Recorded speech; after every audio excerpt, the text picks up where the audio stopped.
ब्राह्मण कितना भी बुरा क्यों ना हो, लेकिन एक क्षत्रिय को अधिकार नहीं है उसको मारने का।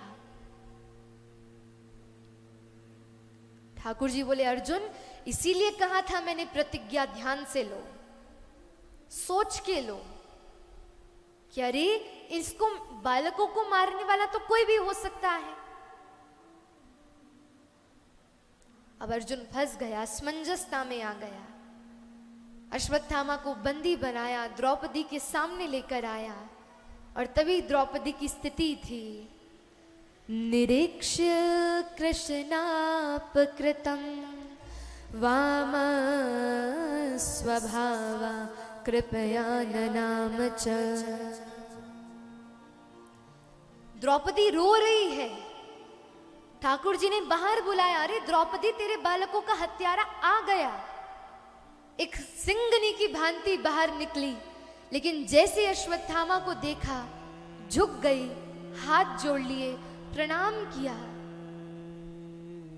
अर्जुन ये स्थिति देखकर आश्चर्यचकित हो गया। अर्जुन बोला, द्रौपदी तुम्हारे बालकों का हत्यारा है ये, इसे तुम प्रणाम कर रही हो? द्रौपदी बोली, नहीं, चाहे ये कोई भी, लेकिन अर्जुन आप ये मत भूलिए कि जिन गुरु जी ने आपको ये गांडीव पकड़ना सिखाया, ये धनुष पकड़ना सिखाया, उन गुरु की ये गुरुपुत्र है। चाहे ये जीवन में कोई अपराध करे, लेकिन हमारी दृष्टि में ये सम्माननीय है। ठाकुर जी दूर खड़े हैं, एक स्तंभ से टेक लगा के सुन रहे हैं द्रौपदी की बात को। धर्मं न्यायं सकरुणं निर्व्यलीकं समं महा राज्ञा धर्मसुतो राजा प्रत्यानंदध्वचो द्विजा। द्रौपदी के इस निर्णय में 5 चीजें थी, ध्यान से सुनिएगा, लिख लीजिएगा कहीं पे। जब निर्णय हो तो 5 चीजें जरूर होनी चाहिए। सबसे पहला, धर्म का ध्यान, कहीं इसमें मर्यादा का उल्लंघन तो नहीं हो रहा, कहीं हमारे निर्णय में धर्म तो नहीं टूट रहा। धर्म का ध्यान रखो। दूसरा, न्याय, दोनों पक्ष में न्याय होना चाहिए।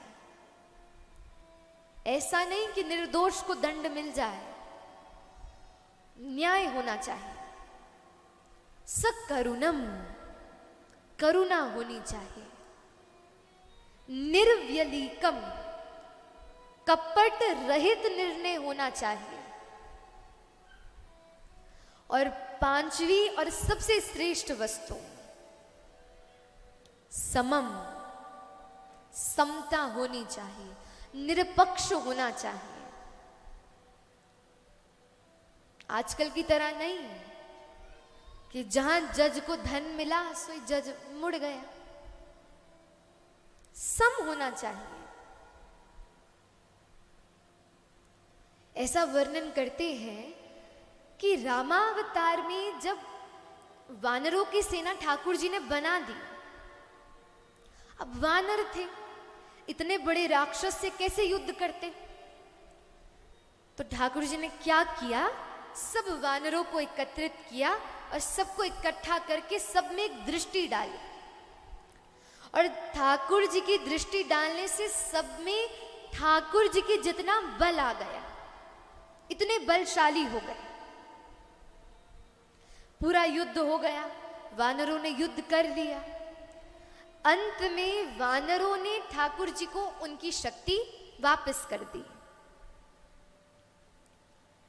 वही कहते हैं कृष्णावतार में जब ठाकुर जी ने यदुकुल का निर्माण किया, तो ठाकुर जी का जो परिकर था, अब उनमें भी ठाकुर जी के जितना बल था, ऐश्वर्य था, रूप था, गुण था, लेकिन उनमें अभिमान आ गया।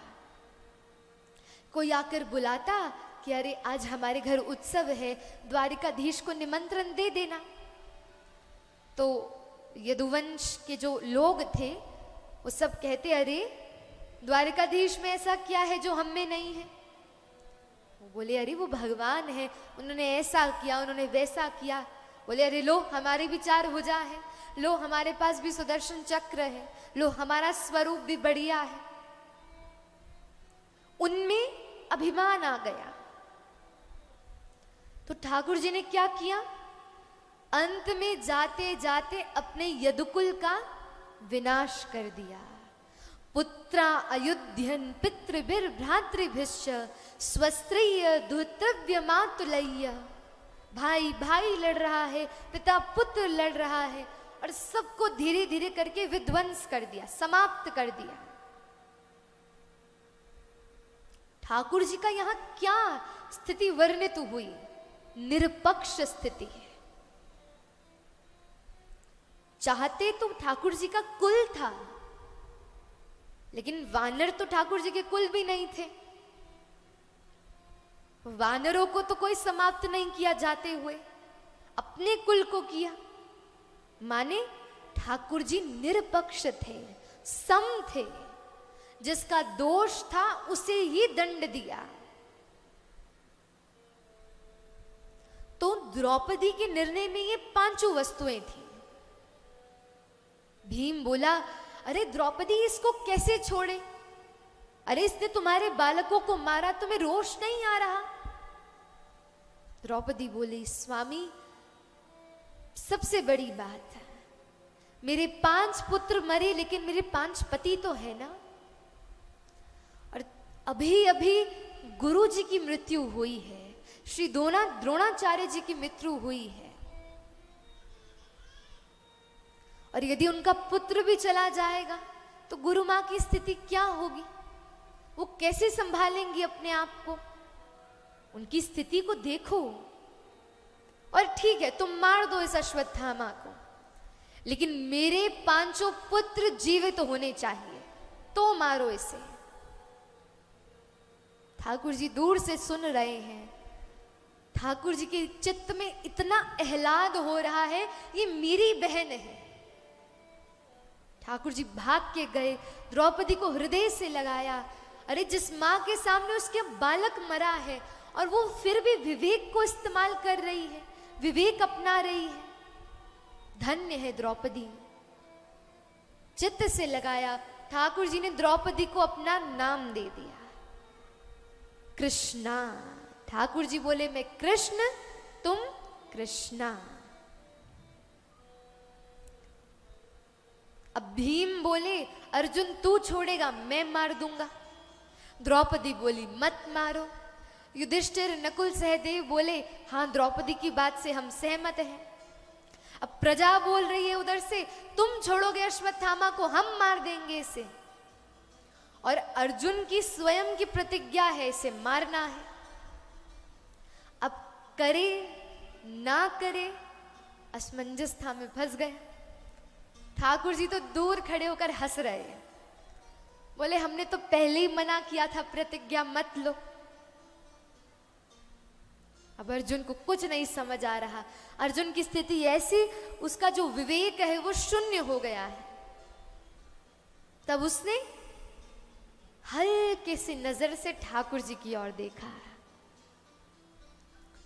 और तब ठाकुर जी ने उससे निवेदन किया, ब्रह्म बंधुर्न हन्तव्य आततायि बधारहन् मयि वो भयमामनातं परिपायनुशासनम्।